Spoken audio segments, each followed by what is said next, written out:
Kunyit ketemu jahe, ketemu jeruk nipis, dia menjadi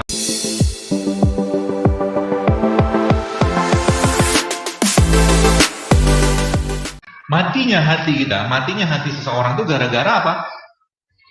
Terlalu banyak emosi negatif. Ya. Terlalu banyak emosi negatif. Maka jangan bicara yang tidak penting sekarang. Untuk hatinya terjaga. Seperti itu. Terus yang kedua apa? Dari sisi makanan. Tadi saya sampaikan bahwa Allah Subhanahu wa taala Bapak Ibu sekalian menciptakan banyak sekali. Jadi semua yang Allah ciptakan itu pasti berpasangan. Semua yang Allah ciptakan pasti berpasangan. Maka semakin banyak Anda mengkonsumsi yang berpasangan tadi, which is itu berasal dari makanan-makanan yang masih utuh kayak begini, maka akan semakin sehat elektronnya. Paham ya? Jadi kalau ibu-ibu mau masak, jangan dipanaskan. Masak habiskan.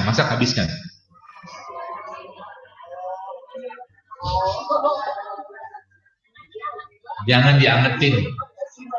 Makanan pagi jangan untuk sore atau malam. Malam masak lagi kalau mau masak. Dapat pahala lebih kan? Gitu. Kalau orang tua kita zaman dulu begitu.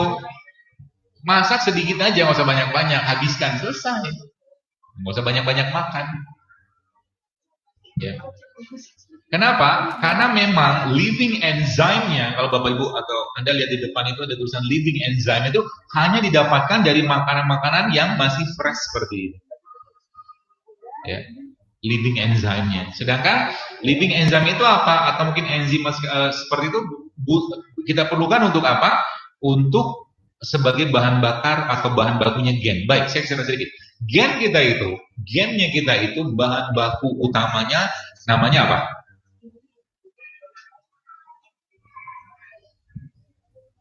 Pura-pura mikir aja lah. Tunduk ke bawah. Nanti kalau ditanya, jawaban orang soleh. Wallahu a'lam. Dan kalau saya pakai wallahu a'lam, semua Anda bisa jawab. Kita buktikan. Apa penyebab stroke? Apa penyebab stroke? Wallahu a'lam kan? Nggak usah jawab.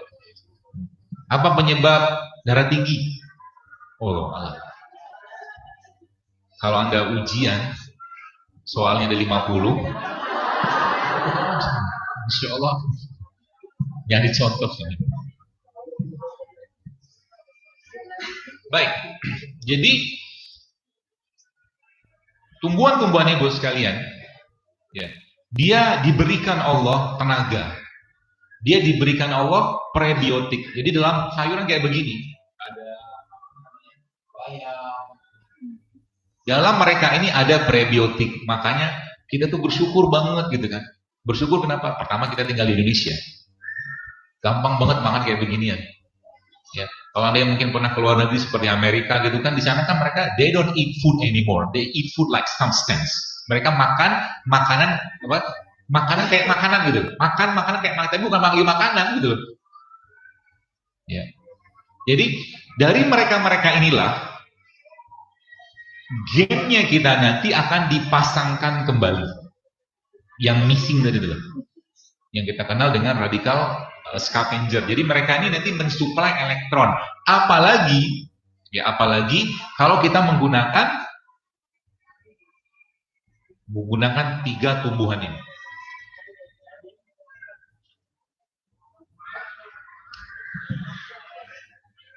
Jadi kan saya tadi cerita tentang missing elektron. Elektron kita yang tadi kehilangan pasangannya. Ya. Yang masangkan siapa? Yang masangkan itu adalah mereka-mereka ini. Ya, termasuk ini kan kunyit. Ya, ini kunyit.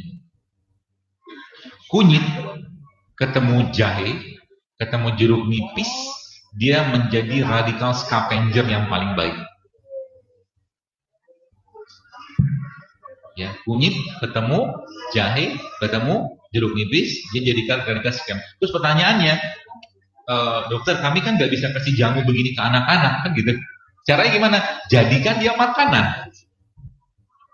Bisa nggak dibikin makanan? Bisa. Anda bisa bikin ikan tanpa minyak, isinya kunyit, jahe, jeruk nipis. Seperti itu. Sehingga anak-anak tadi, ketika Anda kasih makan sama mereka, mereka juga terasup dengan radikal scavenger. Yang bapak-bapak atau ibunya seperti apa caranya? Dibikin aja kayak dibikin apa namanya wedangnya. Ya.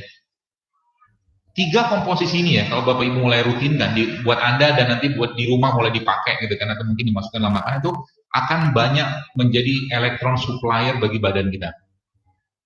Elektron supplier maksudnya apa? Dia akan mencari atau memungut atau menambal elektron-elektron yang hilang, which is itu masalah di gennya kita. Jadi kenapa sekarang banyak wanita melahirkan anaknya banyak bermasalah di behavior, banyak masalah di fisiknya, gara-gara apa? Gara-gara dari awal sebelum nikah si wanita tadi sudah banyak missing elektron di badannya. Sehingga anaknya ketika lahir, bahkan na'udzubillah min dzalik, malah ada satu penyakit dikenal dengan penyakit kelainan kongenital. Kongen, kan gen kan? Kenapa bisa begitu? Karena mak dan bapaknya anak tadi tidak banyak mengasup asam amino. Asam amino dari mana? Asam amino kita dapatkan dari semua, paling utama sih ya, paling utama dari beberapa tumbuhan yang terbaik atau mungkin produk terbaik yang Allah ciptakan. Salah satunya apa? Ini madu.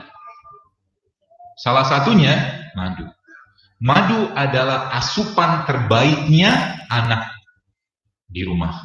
Maka mulai sekarang kalau Anda ngasih roti ke anak, saran saya pertama, rotinya diganti. Diganti ubi rebus. Singkong rebus. Lebih sehat sih.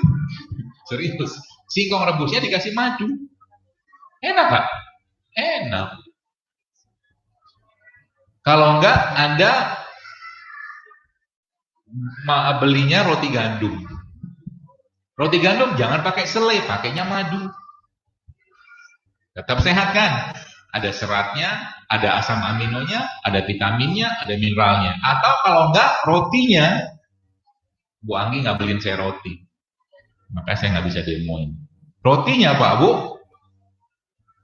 Anda toppingannya dipakein kurma.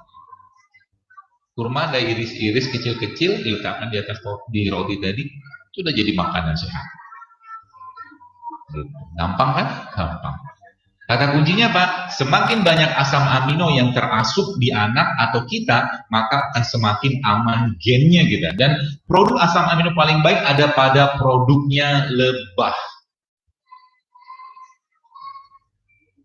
Kita bersyukur dan beruntung sekali. Allah tidak perintahkan kita, wahai hambaku, misalkan Allah bilang gini lah, ini contoh aja lah, ala-ala saya, makanlah daun dari 5 pohon tiap hari supaya kamu sehat, perintah Allah gitu. Repot kita Bu, kan gitu.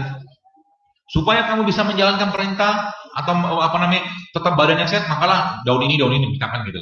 Atau mungkin makan akar dari pohon ini. Tapi Allah mau baik.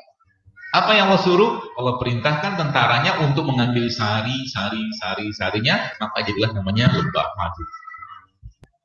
Jadi dalam madu ini terkandung saripatinya tanah. Kenapa saripati tanah? Karena lebahnya ngambil di mana? Di putiknya itu kan, di kuncup bunga itu kan. Kuncup bunga itu kalau Anda lihat, kalau katakanlah contoh aja bunga, ini bunga gitu kan. Ketika ini bunga, anggaplah ini bunga, ya. Ini bagian bukan, ini anggap ini pohon, ini batangnya, ini akarnya. Akar menyerap nutrisi dari tanah, dibawa sampai ke atas, ke daun. Dengan kuasa Allah akhirnya daun tadi, ya, atau mungkin pohon tadi memberikan buah. Kuncupnya, bunganya sama. Jadi kuncupnya tadi itu kan sari dari apa yang diambil dari tanah tadi, Pak.